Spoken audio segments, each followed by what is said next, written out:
comportamiento de la afición chicharrera volcada a favor del club amarillo, por muchas razones.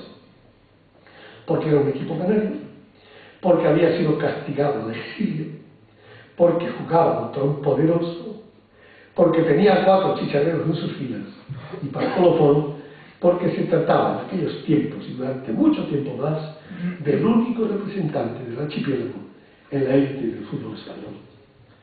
Por todo eso los tinerfeños sintieron sobresaltos cuando hasta las maderas tinerfeñas repelieron los tiros de Ufarte y Gárate, rivales, y por eso celebraron tan ruidosamente los goles de Gilberto y de León contra el solitario que marcó Iurrieta 2-1. Así comenzó a hablar el marcador de la gloriosa temporada.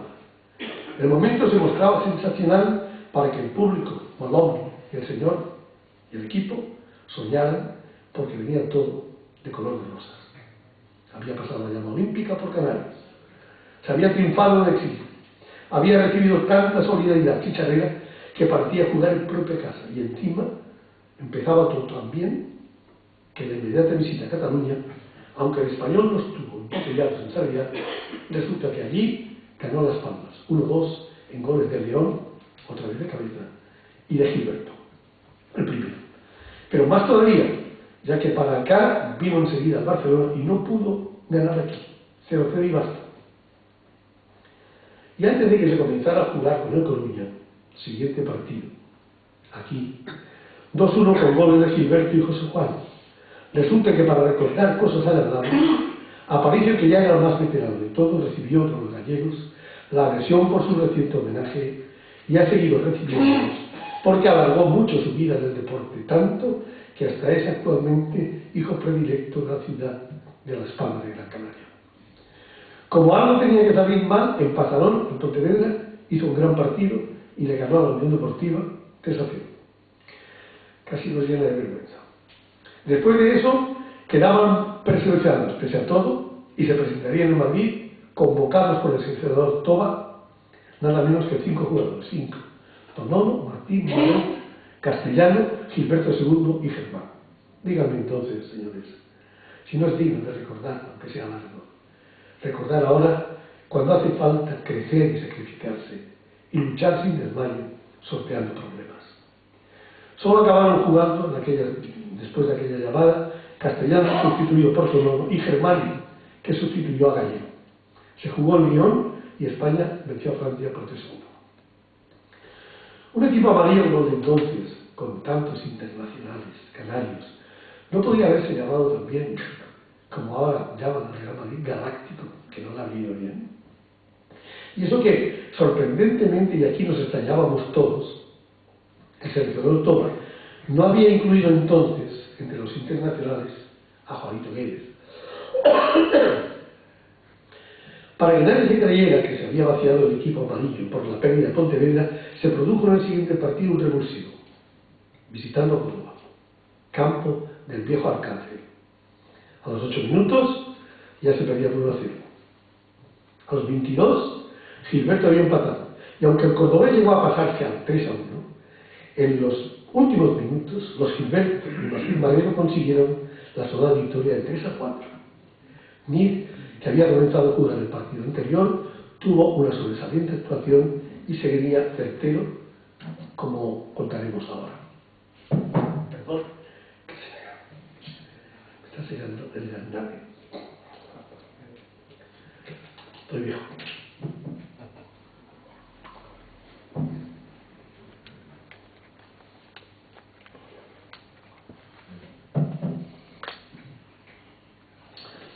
Claro que, aunque procuremos ir citando a los principiantes, a los participantes, no vamos a hacer historia de cada partido, vamos a ir recortando. Por eso en el siguiente no debe nada decir que se ganó solo por 1-0 y que la culpa principal la tuvo Ñito, el portero tinerfeño que tenía allí, y lo paró todo. Todo menos el gol de Germán. Aunque la siguiente visita al Bilbao insular no fue demasiado buena, nos quedó a todos una rasquera justificada, porque terminó en empate en gol y Gilberto II marcó a favor, mientras que Martín Madero lo hacía en contra, o sea, en propia puerta empatada. A la siguiente semana se conquistó el segundo puesto de la clasificación, dejando a rueda al Barcelona, porque se ganó en Zaragoza, donde marcaron Gilberto II, Nis y León. ¿Recuerdan ustedes ahora quién fue entonces el entrenador del equipo amarillo? Roque Olsen, del que puede decirse y puede venir al aficionado el recuerdo tantas cosas como hizo en esta tierra, donde llegó a entrenar hasta en sillas de ruedas y de la que salió prácticamente para morir. Yo recuerdo y cuento siempre la espléndida anécdota nacida en una entrevista por televisión que hacía la ciudad deportiva del Real Madrid a Miguel Muñoz y a Roque Olsen juntos, después de que los amarillos conquistaran con ese partido el ascenso a primera. ¿Por qué lo contarlo? Si resulta ser un hermoso episodio, mediante el cual tanto uno como el otro, dos entrenadores de tanta categoría como Muñoz y Roque Olsen, demostraron tener gran afecto al club canario. Fue cuando Roque Olsen, para frenar una diferencia de opinión que estaban discutiendo, decía, bueno, Miguel Muñoz, y lo decía ante las cámaras, yo ya sé que tanto tú como yo somos iguales. Somos como un huevo de gallina, blancos por fuera, los dos habían jugado en Madrid, pero amarillos por dentro. Los dos habían entrenado al equipo Gran Canaria. Uno de los jugadores que una vez ido de la Unión Deportiva resultaba muy difícil de localizar en esos tiempos era Denis Nis, componente de aquella plantilla, lo cual no quita para recordar lo bien que se le dio en aquel partido contra el Sabadell, a quien se le ganó por 3-1 aquí. Tanto se le dio que marcó 2 goles. El otro fue del inevitable León. Recordarán los más veteranos el tremendo temporal de viento y mar que, como de costumbre, nos solía traer algún barco arrancando a la playa de Carabaneras frente a la vieja azotea de la Unión Deportiva. No fue el Delta, pero sí que hemos de decir que fue por estas mismas fechas, porque todavía colea el ventanero que dicen que está haciendo la cola de este bicho. Y me viene a la memoria, y lo recuerdo, porque sé que los hombres de la plantilla canaria y los aficionados de la época, entonces jóvenes, noveleros, irían a ver la gran riada del Guiniguada, que es historia, porque creo que fue el último año que pudimos ver correr las aguas por el barranco antes de ser convertido en carretera. Curiosamente estamos muy cerca de vivir lo mismo, pero al revés ahora, porque dejará de ser carretera para convertirse de nuevo en barranco. Sobre lo que decía yo, esto mismo en un artículo reciente, protestaría Andrés el ratón, fallecido de 68, y no 10 años antes, como escribí en ese artículo. O sea que antes lo quitaron para tapar con mejora de la ciudad, y ahora van a taparlo para mejorar la ciudad, le quitaron el capa. Del centro, como aquellos de San Mateo y del sur, y también de otros lugares, mucha gente de Vegueta, de Triana, de San Cristóbal, de San José, seguidores del fútbol, recuerdo que tenían como héroes de su ilusión deportiva a los jugadores de la época, y recuerdo que compraban las entradas para el estadio precisamente en aquel puente que estaba por encima del Guiniguada, del puente de Palo, que ahora, vamos a decir, va a resucitar. Allí estaba la tabaquería de Santiago del Deportivo, vendía todas las entradas del mundo, donde se exhibían además las fotos de las jugadas de la semana anterior y se vendían flores, donde pateaban los pies descalzos de ese Andrés el ratón que hemos citado, y donde el palifacético y bohemio Víctor Doreste se acercaba al bar Polo por sus perritas de vino. Todos ellos, aquel domingo por la mañana, verían correr las aguas, teatro peligrosos abajo, mientras que por la tarde lo que vieron fueron esos 3 goles de Nis en la puerta del Sabadell. Contar estos lances de una vida deportivamente tan intensa y hermosa para jugadores como para aficionados, y pocos informadores entonces, de aquellos tiempos, me parece cosa buena, aunque solo sea para recordar que hubo tiempos mejores, jugadores distintos y, cómo no, directivos, públicos distintos, aunque, eso sí, marcados todos, cada uno a su aire, con el cuño de canariedad, de amarillismo y orgullo futbolístico, virtudes que es preciso reforzar para que estallen siempre. Después de aquel temporal y aquel triunfo llegó el Elche 1-1 con Nueva Diana de Nis.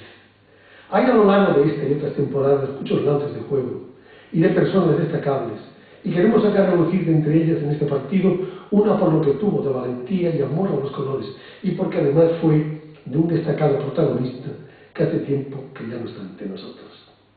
Digo yo que, si acaso estuviera, haría lo mismo que hacen muchos de los compañeros de entonces, como Martín II, como Castellano, Germán, Gilberto II, Aparicio, León o José Juan, que, incapaces de vivir lejos del fútbol, continúan a su alrededor entrenando, dirigiendo, opinando y aconsejando, como suele hacer de vez en cuando nuestro propio académico de la materia, lo hizo Noble. Algo así es lo que haría, si acaso estuviera con nosotros, aquel que digo desapareció, Juanito Guedes, que ya tenía tendencia en aquellos tiempos, como solía decir, de enseñar a jugar a sus niños de Tamaraceite.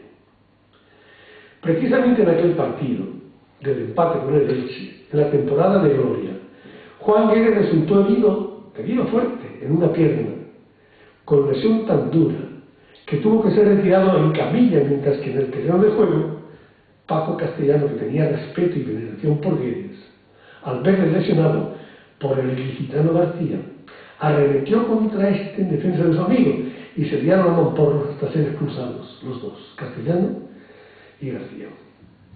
Aquel choque venía siendo difícil y Juan Guedes reapareció 8 minutos después del percance, cosido y curado por los doctores Rodríguez Ojeda y don Emilio Tomé, ambos fallecidos, y sé que fallecieron soñando como soñamos los veteranos en aquel tiempo pasado, que intentamos recordar hoy con una sonrisa por el recuerdo de ayer y con una pena profunda por la situación presente del equipo, de cuya salvación total se hablaba otra vez anoche en los ancianos. Rueda y resuena en estos momentos por mi imaginación la explosión de aplausos con que se recibió, una vez curado, el retorno al campo de Guedes, porque hacía falta en el campo y porque se confiaba en él, aunque tuviera que jugar cojo.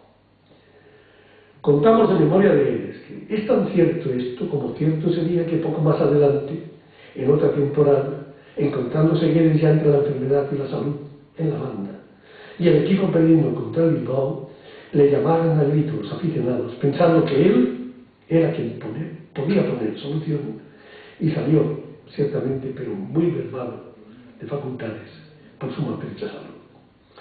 Después de aquello recordamos que jugaría otros partidos a medio gas y le cayó poco tiempo después para no salir nunca más.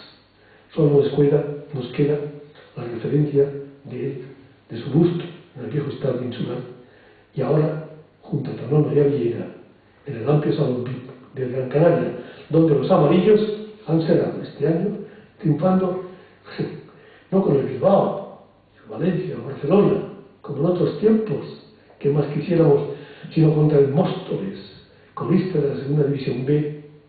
Amigos, especialmente amigos veteranos, ¿quién volverá a ver aquello que vimos tantos al solajero de las tardes de domingo que se jugaba entonces por la tarde en el insular?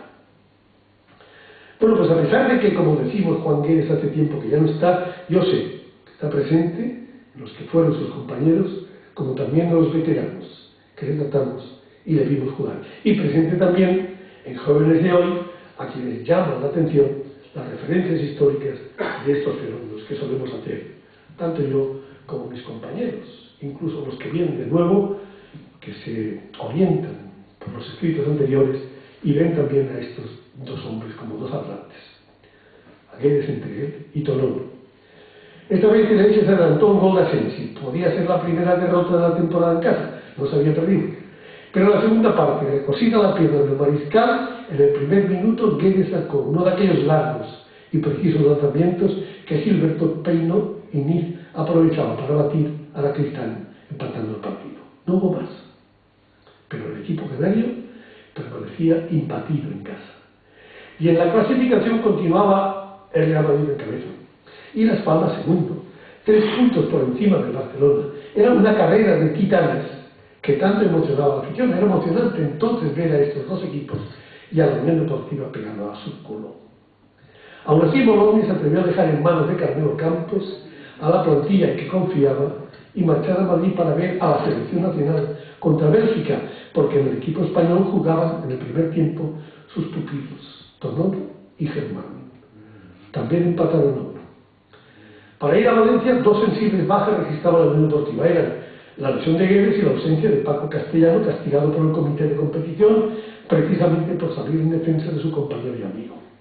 Y empataron a 2 en Valencia, goles de Gilberto y de León.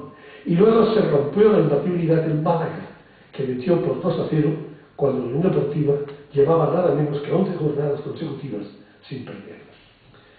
Qué feliz Nochebuena y Navidad de hace 37 años pudieron vivir los jugadores de Las Palmas con sus familias y sus aficionados. Mantenían el segundo puesto. Reaparecía Juanito Vélez. Llegaba a la Real Sociedad y se le embutía nada menos que 4-0 conseguidos por mí, José Juan, Gilberto y Guedes. El año 68 iba a terminar visitando la capital frente al Real Madrid y seguidamente el Atlético de Madrid.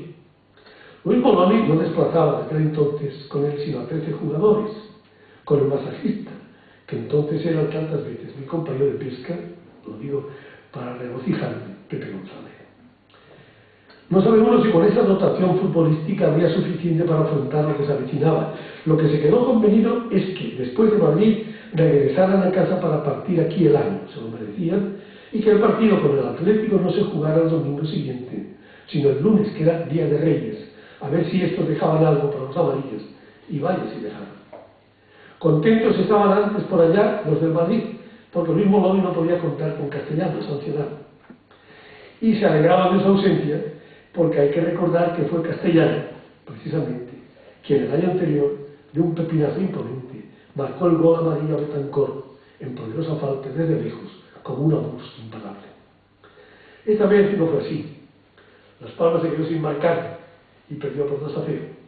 Lo destacable es que mientras la información tachaba al equipo canario de lento y peligroso, aunque de gran juego, Luis Moloni declaraba que con un poquito de suerte el resultado hubiera sido muy distinto, y así era en realidad.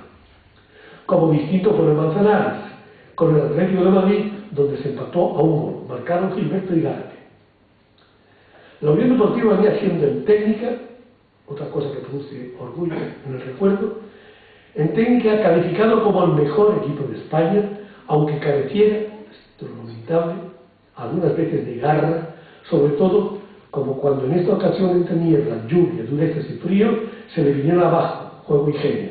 Pero menos mal que con el empate se había entrado en el nuevo año, en el 69, con otro positivo bajo el brazo. Detrás de los madrileños tocaban los catalanes, el Español y el Barcelona. Al Español lo despachó Paco Castellano peinando de cabeza una falta servida por Guedes. El Español dominó mucho, tropezando siempre con un Orell imponente y una defensa donde, no lo hemos citado todavía, Tonono, Sereni y Señor, como siempre, y José Luis lo rebañaron todo. Después de eso se trataba de defender el segundo puesto que quería Barcelona. La ciudad condal se convirtió en un hervidero de interés futbolístico. El azulgrana estaba imbatido en su casa, pero amigos, le tocó caer esta vez 1-2, y otra vez, qué suerte y qué emoción la de mi compañero segundo tras ocupar el puesto del Radio Atlántico cuando yo pasé a televisión en 1969. Él tuvo la fortuna de cantar esa victoria. Marcó las pautas primero, Germán, empató al Barcelona gallego y a punto de conformarse con el empate y al menos seguir imbatido, resulta que llegó en mí y marcó subiéndose triunfo a la historia. Y si digo aquí una historia, es porque se trataba de la primera vez que se le ganaba a domicilio al Barcelona. En ese partido, por primera vez y por decisión técnica, dejó de jugar Ernesto Aparicio. Había sido titular y capitán durante mucho tiempo. Si cuando hace muchos años, al jubilar de fisioterapeuta, recuerden ustedes, que Aparicio confesó que quería morir, ya me dirán cómo encajaría entonces ser borrado de la titularidad y despojado de la capitanía. Recuerdo sus declaraciones de aquel tiempo pasado. Decía, autoconsolándose, Moloni me llamó aparte y me dijo que seguiría contando conmigo. Pero recuerdo sobre todo cuando otro jugador, dando muestra de su limpia amistad, se le acercó diciéndole, Capi, no te preocupes porque ganaremos este partido y te brindaremos el triunfo. Y así fue. Las Palmas ganó y Juan Guedes, que es el que había dicho eso, cumplió su palabra, porque el señor será Juan Guedes quien había prometido brindarle el triunfo. De todas formas, se acercaba la retirada del tantos años capitán, jugaría después otros partidos y no más, y dejaron de sonar sus silbidos de bombero o de pastor, apercibiendo a los compañeros en pleno juego. Luego, en La Coruña, y no sé por qué, aguantaron todo el primer tiempo con 0-0 contemplativo y sin combate. Se perdió por 2-0. Tampoco fue gran cosa lo del Pontevedra aquí en casa. El balance fue de 12 córneres contra 1, quería decir, pero con un gol a favor de Las Palmas.